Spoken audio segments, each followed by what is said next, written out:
absolutely love this PETKIT automatic litter box. And when it comes down to it, there's only one thing you really need for this, and that is the trash bag.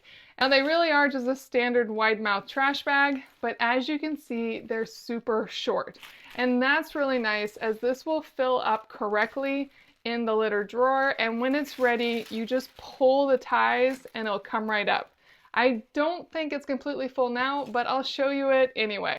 Now all you do is unlock the drawer and pull it out, and then once it's out, you can unclasp the silicone top, and then you can just pull the trash bag closed.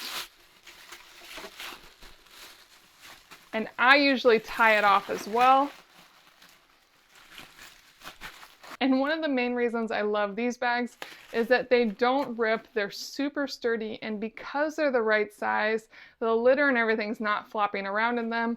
I can bag this in another trash bag if I want, but so far I just put these directly into our trash bin and they are good to go. And it's really easy to add the next one right in. Just push it down, wrap it around the edges, clip on the silicone top, and you're good to go. Shove it on in, and your litter pan is ready for use. So while I really appreciate that PETKIT designed a bin that you don't have to get their trash bags for, I absolutely love their trash bags, and I definitely recommend using them for the PETKIT.